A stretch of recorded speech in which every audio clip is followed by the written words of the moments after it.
Shalom, party people, and welcome to the 12th C. Mr. JD Stone on my left, rocking out with, what, 35 pounds, 40? Something like that. Yeah. Probably closer to 35 than 40. No shame. My typical, hey, there's another deer. My typical 83, 84 pounds, something like that. So, par usual. So, Mr. JD Stone, I have a question for you. Sure. So, if you could give somebody $10 million, what person, entity, charity, business, foreign terror organization, random citizen, whatever, how would you give away that lump sum of cash, and you can't split it up? Jeez.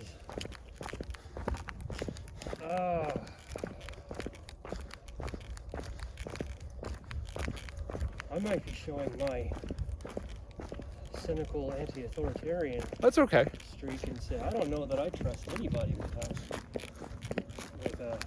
I think that's a healthy response, in all honesty, because I would defer to, if you're faithful with a little, then you'll be faithful with much, and there's very few who are proven to be faithful with many, or faithful with little. So will they be faithful with much? Yeah, I mean, there's numbers of charitable organizations that I would give to.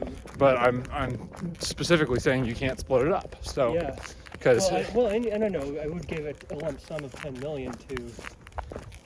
There's several that sound very worthy, but I would have to know a lot more about their track record. Right. I mean, I don't know if we all know, but I think it's pretty well known that the American Red Cross, for example, is corrupt to the knees. Oh, of course they are. And the American Cancer. So while we're on the Red Cross thing, before you even get into the American Cancer Association, so when you go donate blood for the Red Cross, how much money do you think they make off of you?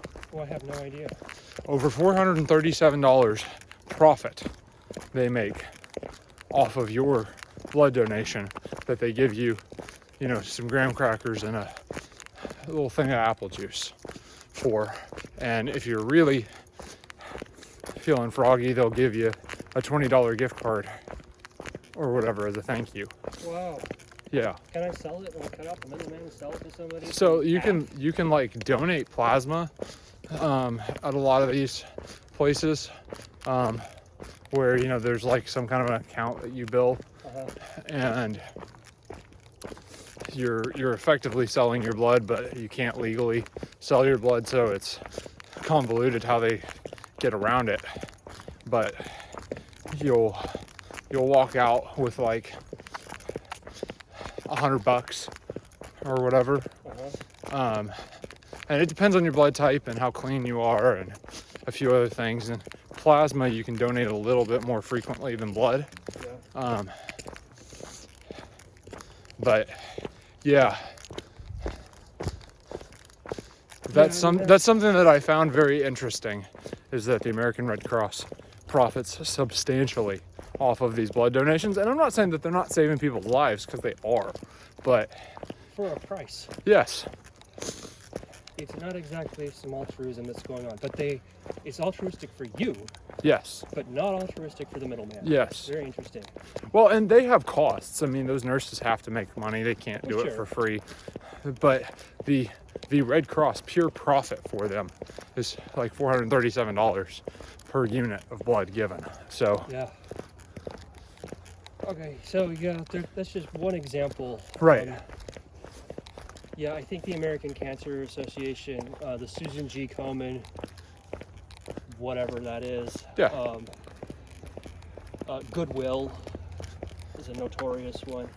So, yeah, I would have to look and give a closer eye to see. I mean, there's one There's one that's all about buying rural people, rural foreign nationals, Yeah. a goat or a cow. Oh, the heifer project. Yeah. My grandmother is a big fan of that one. Yeah, that one seems like that's pretty good, because that's one of those, give a man a fish. Right. Which I thought that was actually in the Bible. That's not. I don't think it is. Yeah. And so I was like, oh, I'm less biblically literate than I thought I was. Yeah, it's still a good phrase though. Yeah, it's a Chinese proverb, is what it is. Yeah. And there's biblical concepts that are echoed in it, but for some reason I thought it was a direct quote. Yeah, that one's pretty pithy. It sticks. Yeah. So, I mean, and then there's other organizations that sound interesting, like maybe NASA. We like NASA. Well, NASA's full of Nazis. Operation Paperclip. Yeah, is it still? Yes. Oh, fun. Substantially. Now a lot of them are like old, decrepit, and dead, but you don't rub shoulders with somebody long enough.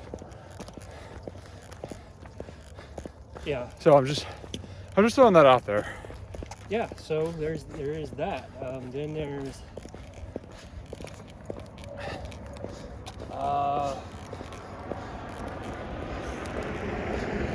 maybe we're entrepreneurial. Maybe we want Elon Musk to have 10 million. Oh, so you're saying Probably. those who have more will be given to them? Yeah. Well, I mean, you said Yeah. those who have been proven faithful with a little. Exactly. And Elon Musk, let's be real. He was never a poor man. No. He had quite a lump of capital Yeah. to start doing, but he has been pretty successful building his businesses and stuff. So, maybe he needs. Maybe he needs an angel investor in a Well, project. not needs, but maybe he could use that money. Right. Well. But I don't know. Be like, oh, thanks for pocket change, bud. Yeah. So I'll be sure to I'll be sure to write a thank you card this go round. Yes. I don't know. Then there's the people who are rescuing the kids. Yeah. Well, I talk about Kaleb House all the time. Right. Yeah, they do the rescue and the rehabilitation, not just the rescue. Yeah. Yeah. What would they do with 10 million? Whew. They would probably be pretty well funded for their first couple of care houses that they would try to build. I'm sure they would. I mean, operations are expensive. It's like 80 to 100 grand to go rescue a kid. Yeah. And then I think it's about $1 million per care house. So they definitely need more. That's something that, I'm sure my audience is very familiar that I'm getting ready to go charity ruck march for them next month. So a little bit less than a month now. But yeah, that's something that they're near and dear to my heart. And that's probably where the money would go. But I still default to, that's a lot of money very quickly. Yeah. And something that's very interesting to see as they're rejoicing in their humble beginnings, to biblical quote there too. They're learning a lot in their startup. Uh-huh. So, because they're really pioneering some of this stuff, because there's a lot of these other groups that are just rescuing kids, and 90% of it's going to awareness, not the actual rescue. Right. And very few groups are trying to put the kids back together, and basically no one else is doing an unlimited program where they'll just take them forever. Uh-huh. A lot of these restoration groups are 6 months to a year, and then they look a 4-year-old in the face and say, have a nice life. Oh, that's harsh. Yeah, and they're grant funded, so their hands are tied. Whereas Kaleb House is operating solely off of donations, not off of any grants or federal funding, so then other people can't tell them what to do. Right. So, you know, it's the sole proprietorship versus the board that we have to answer to. Right. So the problem that I get as a private citizen yeah. with this is it's going to cost me a lot of time to do the research and figure out if they're spending their money the most effectively. Right. And also, I am not an expert on what effective Yeah. resource management is for an organization such as what they do. Right. So even if they tell me everything that they're doing and they're honest about it, all I can do is say, that sounds good, and go.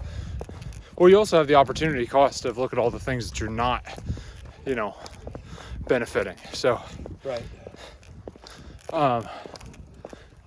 Well, I mean, I can't think of very many causes that are more worthy than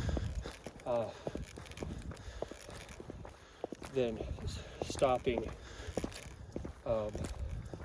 child molestation and trafficking. yeah, and I'm not faulting anyone who diverts their funds other ways. I mean, the guy who is the face behind Kaleb House Bear Independent, he is regularly telling people, I only want you to partner with me if you're feeling convicted by the Holy Spirit to do this. And I don't want you to, you know,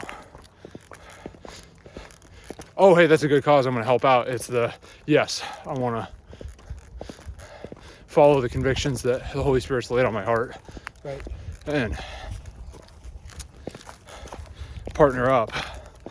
And I think that's noble. I think that's a pretty good litmus test as to, you know, are you helping out just to help out, or are you helping out because you're convicted to? And not the negative conviction. It's the like, oh my gosh, we have to do this. Right. That's the mentality that he wants, instead of, oh hey, it's a good idea, we'll help you.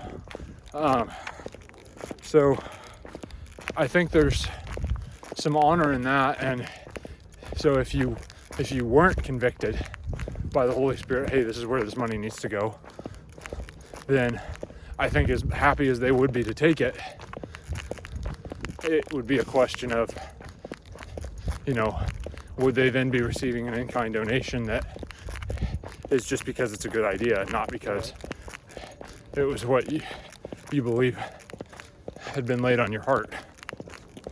And I guess the whole point of the mental exercise of, hey, you can't split this up, how would you send it, is to drive home the fact that I think so many people are of, you know, hey, we have our fingers in a lot of different things, we have a lot of different irons in the fire, and the idea of sole commitment to just one thing is honestly really counterintuitive for a lot of people. You know, you're never truly all in on just one thing. Yeah. It's you may be, you know, really dedicated to a cause, but you still have other things going on. You may be, you know, a really good employee at your place of business, but you still have a family at home that you got to think about. You still have other things that, you know, other hobbies, other giftings, talents, delights. Right. You may have a side hustle. And those things aren't bad, but it's really, really common for us to, even at something that we love doing, you know, we're very, very rarely wholehearted in what we do. I think that's human nature, though. I don't know that humans... Of course believe it's human nature. Humans can't... humans can't go all in on one thing. That's hard. But yeah, if you're... with something like... an amazing resource like that, although... gosh, 10 million doesn't get you as far these days as it used to. No, it's, you look at inflation, it's 10 million's the new You know, million, I think. The new million, yeah, maybe. I think it depends on how far back you go, because you look at, 1910, you're talking 100 grand was probably 100 million, let alone 10. So, yeah. But, you go back to the 1970s, a million was just stupid, unheard of money then. Yeah, that was a tidy sum. So,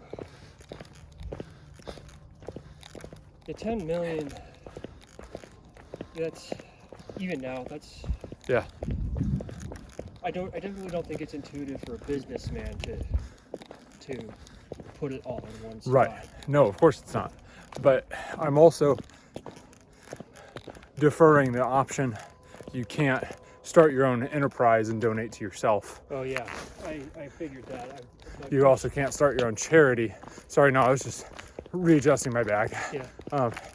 You can't start your own charity, and it says that I'm going to be benevolent, and it's going to be a benevolence fund, and so I donate to my own personal charity that lets me divvy it out. Like, no, you can't cop out. Like, single source entity, and I don't care if you go fund an international terrorist organization with it. Just how do you think it should?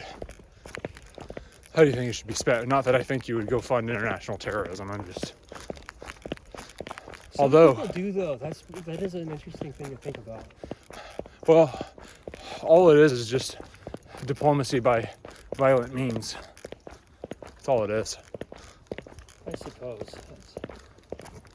But, now apparently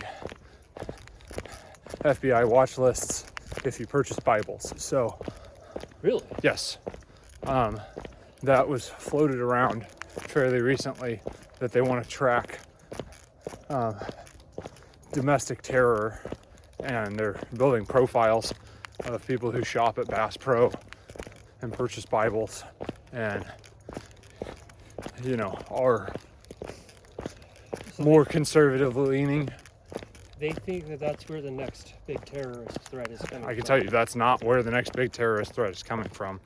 But what it is, or at least high enough on their radars that they're tracking it. What it is if we have civil strife, it will be politically motivated more likely. And so they're... Oh, no, if they're tracking Bible purchases, they are implying that they think it's going to be religiously motivated, which the two cannot, they're united. I mean, it's always been that way.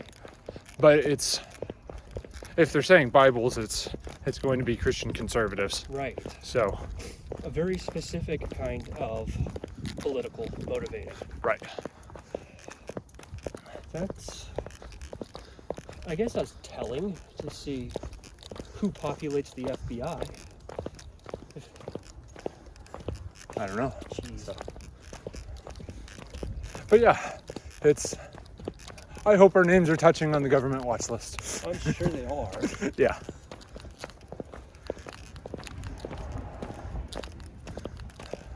But yeah, Christian conservative trains in paramilitary operations because we're rucking. So obviously we're doing that. Our headlamps are from Bass Pro. So and so we're purchasing from known supply chains. Yeah. And acquiring tactical gear. Yes. From all that good stuff. From flagged supply chains. And I purchased a Bible for a friend the other day. So yeah, 100%. We're on that watch list. Well, and I've also acquired some extremist materials lately. There's this book called Pagans and Christians in the City. Oh yeah, you've been talking about that a little bit. Oh man, it has been so good. It's describing how what the difference is between a Christian and a pagan. Well, exactly what paganism is or was, and then the differences. And then the chapter I'm in right now is describing how modern naturalism has really failed on the ethics front. Yeah. Or the connecting with people on any kind of spiritual level front, which, you know, naturalism wants to deny there even is one. Right. And yet, very renowned atheists, Dawkins aside, but guys like Sam Harris, and there's a few others that he mentioned, they cannot get it, like they want to avoid using that language and they can't. There's something mystical and transcendental or whatever it is. Yeah. But they're like, you know, it just happens. People need it, people experience it. So, and naturalism has just failed to deliver. So what's going to happen next? You know, what's going to fill that hole? And this is actually the first time that I've had a scholarly source tell me that Kantian ethics, as in Immanuel Kant, Yeah. are totally insufficient. They are. Yeah, the whole time I've been hearing people say, no, you can have atheist ethics. And I'm like, no, it just doesn't make sense. And they lay out their best arguments, and I'm like, that's the best you have? That's Well, just really I'm not saying you can't have atheists that don't hold moral principles. They do. They But- do hold moral principles, but they cannot explain why. Right. At And least- that's essentially where I was going with it, is, you know, you would at least get into people who were like Peterson, who were effectively agnostic. And like, hey, I see the benefits in Judeo-Christian values. And I think it's better to hold to them than not. Right. So, you know, you'd have that level of intellectual sympathy where they would at least admit, hey, it's not good to be spiritually bankrupt. Yeah. So, But then Peterson, it was just copying others when he said, right. He wasn't but breaking I'm- new ground with that. Well, when he gives the excuse of, I'm going to act like I'm Christian even though I don't believe, Right. and then just say from the other side of his mouth, but I know that doesn't work. That's not. I do think it was Kant who said that in the first place. Yeah, well, Or and Camus. we've talked about this before. There's a lot of intellectuals who just really struggle with the concept of faith in general. And I think it's a lot of times they're just getting in their own way. And I'm on record saying this several times, but I think the best thing that could happen to Jordan Peterson's new faith, because he claims it now, but I think the best thing that could happen to him faith-wise would be to go on an international missions trip where he would be helping people who are poor and exploited. With the cameras off. Yes, 100%, like 6 months, no cameras, nobody knows who he is. He's not using his psychology services. You know, it's not like a medical missions trip where they come in and then he, you know, helps. It's like legit, like he's building houses and passing out water bottles. I think that with the faith aspect of, hey, we're going to share the gospel while we do this, and not just be nice to people and leave. Yep. I think the humanitarian side with the sharing the gospel side of it every day, I think that would be the very best thing for his faith, because then it would get him out of his quote unquote ivory tower of, you know, oh, hey, you know, it's the archetype of this situation, that, and actually put feet on his faith. And I'm not saying his faith doesn't have feet. I'm just saying that he's young in his faith. Yep. And I think the actual going and doing would really, really benefit his development of faith, because then it would be like, do I really believe this or not? Because this sucks. You know, walking around, I'm seeing the worst happen to these people, and there's only so much we can really do for them. And then he meets people in horrible situations who have 10 times the faith on their worst days that he'll ever have on his best. And he's like, oh my gosh, these people are, you know, spiritually richer than I'll ever be. And I'm spiritually bankrupt. And I think seeing that day in, day out for 6 months would really cause him to re-examine some things. And then also, you know, make or break on a few things too. So that's my opinion. But, you know, it's... Yeah. Well, there are some people like Dawkins who don't seem to have any need for the spiritual and really struggle to understand why anybody else does. Right. Well, Dawkins is in his own area of spiritually bankrupt, but... Right. Well, and he's actually on record basically admitting that he lies. Yeah. About stuff. But because he's not just atheist, he's anti-theist. Yeah, so somebody hurt him. Oh, had to have been. Had to have been. And he would probably bristle at that accusation and say, "Oh, I'm just completely rational." But right. Well, a lot of times we put trauma out and we don't. Yeah, he might not even understand it. Maybe not. I don't know. But yeah, he's pretty hurt. There's a quote from Mike Winger that I really, really like. And he talks about, hey, when people are saying that they've been hurt by the church, somebody is saying that with you at the forefront of their mind when they say it, that you were the one who hurt them. So, yeah. It's just part of having humans involved in anything. And that honestly circles back around to giving 10 million to, you know, whatever. You have absolute power that's corrupted absolutely.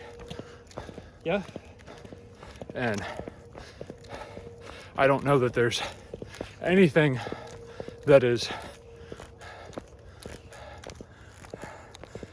you know, that single cause.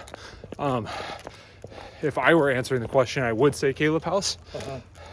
Just because I have gone and I have met the people who are at the forefront of it. I have talked to some people on the board. I have seen slivers of their fruits that they will never show on camera. You know, I haven't seen everything. I don't know everything. Well, and but they definitely don't want to parade their kids. They can't. In front of the camera. Yeah, they can't. Terrible. So, or even in front of private. For a second. Sure.